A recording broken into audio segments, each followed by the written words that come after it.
राजा Shivaji theatres में release हो चुकी है और एक बात मैं स्टार्टिंग में ही क्लियर कर देना चाहता हूँ। अगर ये वीडियो बहुत ज़्यादा लोगों तक पहुँची तो हो सकता है मुझे बहुत सारी हेट देखने को मिले।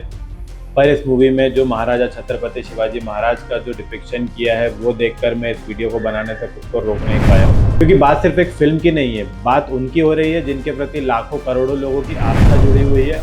और मैं ये रिव्यू लेट इसलिए लेकर आया हूँ क्योंकि मैंने ये सिर्फ मूवी को देखा नहीं है, इस मूवी को एनालाइज किया है सीन बाय सीन।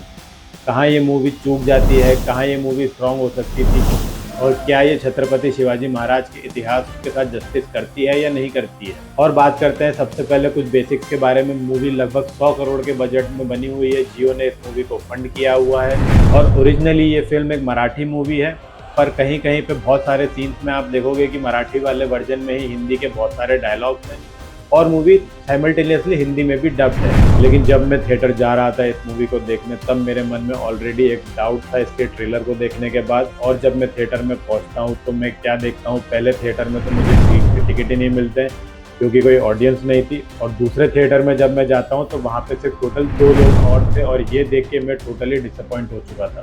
और इस सब के बावजूद भी ये फिल्म मैंने देखी और ये फिल्म देखने के बाद मैं सिर्फ एक चीज़ कहना चाहूँगा कि एक मूवी कम्प्लीटली लेट डाउन है। और ऐसा भी नहीं है कि छत्रपति शिवाजी महाराज पे ये कोई पहली मूवी बनी हो, इससे पहले भी हम बहुत सारी मूवीज़ देख चुके हैं।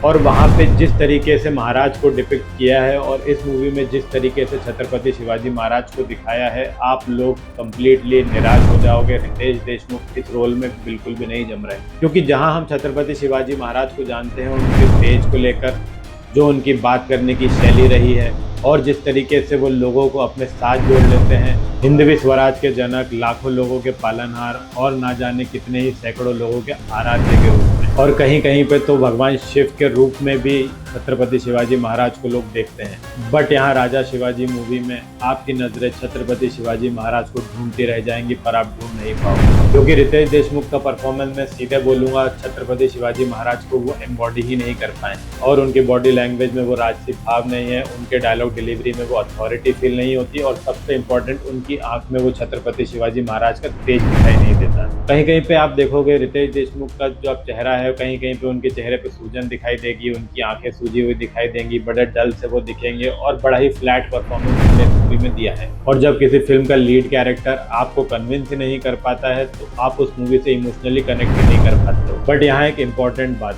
मैं कंपैरिजन नहीं करना चाहता हूँ एक्टर्स के बीच में, बट जहाँ पे शरद केलकर और चिन्मय मंडलेकर को हमने इस रोल में पहले देखा है तो हम ये देख के समझ सकते हैं कि छत्रपति शिवाजी महाराज के रोल को किया नहीं जाता, उसको जिया जाता है। और तानाजी मूवी में भी जब जब छत्रपति शिवाजी महाराज स्क्रीन के ऊपर दिखाई दिए हुए हैं, तब उनका जो इम्पैक्ट है उस सीन के अंदर, उस मूवी के अंदर, आपको अभी भी याद होगा। और बात करते हैं इस फिल्म की बची हुई कास्ट के बारे में, तो फरदीन खान जो यहाँ पे शाहजहां के रोल में दिखाई दे रहे हैं, तो उनकी कास्टिंग जो है वो कम्प्लीटली ही ऑफ है, क्योंकि जैसा एक मुगल एम्परर का ऑरा ऑफ प्रेजेंस होना चाहिए वो यहाँ पे कम्प्लीटली मिसिंग है।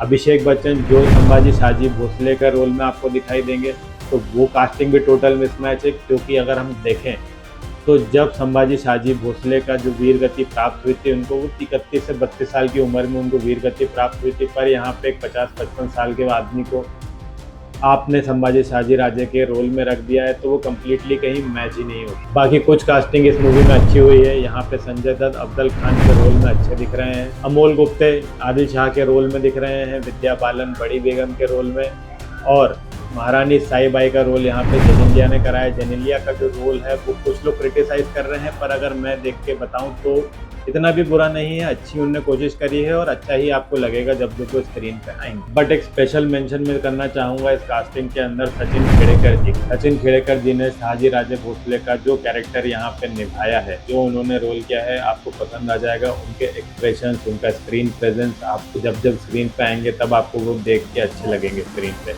और अब बात करेंगे इस मूवी की एक ऐसी कास्टिंग के बारे में जो ना जाने पता नहीं मूवी में क्यों करी है, जो है सलमान खान। एंड के सीन में लिटरली सलमान भाई वहाँ पे खड़े हुए हैं और तलवार घुमाए जा रहे हैं सीन के अंदर। भाई अब मूवी में अगर भाई को लिया है तो उनसे कुछ 3-4 चीज़ें करा लो, उनको एक जगह से दूसरी जगह हिला दो थोड़ा सा।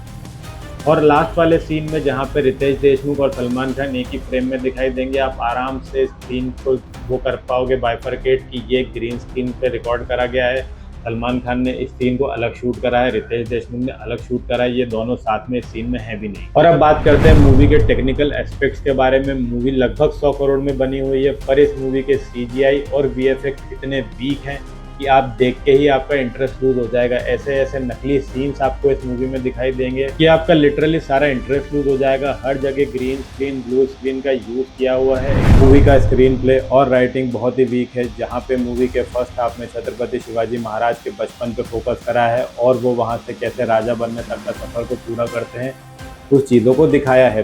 बट वहाँ बहुत ही शैलो लेवल पे चीज़ों को टच करा है, बट उन चीज़ों को ये मूवी टोटली इग्नोर कर देती है और उन पर फोकस भी नहीं करती। और कुछ चीज़ें दिखाई जा सकती थी इन डेप्थ, जैसे महाराज के बचपन में हुई वाली उनकी वीरत्व की कुछ कहानियाँ, राजमाता जीजाबाई का उनके इस हिंदवी स्वराज को डेवलप करने में इन्फ्लुएंस, कैसे छत्रपति शिवाजी महाराज हिंदवी स्वराज की नींव रखते हैं, कैसे वो इन मावलाओं की फौज को खड़ा करते हैं और कैसे धीरे धीरे वो उस क्षेत्र की राजनीति पे अपने वर्चस्व को कायम करते हैं और आगे बढ़ते हैं। ये चीज़ों को फिल्म टोटली इग्नोर करती है और इन चीज़ों पे फोकस करना चाहिए था। और एक लास्ट नेगेटिव पे बात कर लेते हैं, जो है मूवी की एक्शन कोरियोग्राफी और वॉर सीक्वेंसेज। जहाँ जहाँ पे वॉर और एक्शन सीक्वेंसेज दिखाए गए हैं वो इतने वीक हैं। CGI और VFX इतने ज़्यादा ख़राब हैं कि आपको देख के उस चीज़ का मैग्नम ही फील नहीं कर पाओगे, इंटेंसिटी फील नहीं कर पाओगे। और जो वॉर्स ग्रैंड दिखाई जानी चाहिए थी वो वॉर्स भी इतनी ख़राब तरीके से दिखाई गई हैं कि आप टोटली इंटरेस्ट लूज कर जाओगे उसके अंदर। हाँ, बट एक पॉजिटिव ज़रूर है, मूवी को एक अच्छे मोटिव से बनाया है, कहीं भी इतिहास में छेड़छाड़ नहीं किया गया है। और अजय अतुल का म्यूज़िक, उनका म्यूज़िक लिटरली हर सीन के अंदर जान डाल रहा है। जो सीन बड़े ही कमज़ोर थे वहाँ पे भी उनको वो म्यूज़िक एलिवेट कर रहा है। और मूवी का जो आखिरी हाफ है, जहाँ पे अफजल खान और छत्रपति शिवाजी महाराज के बीच में पूरा का पूरा गहमा गहमी का माहौल चल रहा है, वो देख के मूवी में इंटरेस्ट वापस लौट के आता है। पर जब तक ये इंटरेस्ट लौट के आया तब तक मूवी में बहुत देर हो चुकी थी। और कुछ लोग इस मूवी के बारे में बोल रहे हैं कि मूवी अच्छे भाव से बनाई गई है, तो इस मूवी के जो नेगेटिव पॉइंट्स हैं उनको इग्नोर कर दिया जाए। पर मैं इस बात से बिल्कुल रिलेट नहीं करता हूँ और बिल्कुल मैं इससे डिसएग्री करूँगा, क्योंकि मूवी सिर्फ एक अच्छे भाव से बनाना और अपनी एक मूवी को अच्छा बनाना, दोनों में बहुत अंतर होता है। आप अच्छे भाव से कुछ भी चीज़ बनाए पर वो लोगों में इम्पैक्ट ही ना दे पाए, नई जनरेशन को वो इंस्पायर ही नहीं कर पाए, तो ऐसा मूवी का बनाने से और ऐसी स्टोरी टेलिंग का कोई मतलब ही नहीं है कि आगे की जनरेशन उससे कुछ सीख ना पाए। और एंड में बस मैं यही कहना चाहूँगा कि मैं अभी भी उस फिल्म के वेट में हूँ जो छत्रपति शिवाजी महाराज की लेगेसी को इतना अच्छे तरीके से स्क्रीन के ऊपर दिखाएगा कि लोग दंग रह जाएं देख के। मैं इस मूवी को दूंगा 5 में से 2 स्टार्स। तब तक के लिए this is Naman signing out.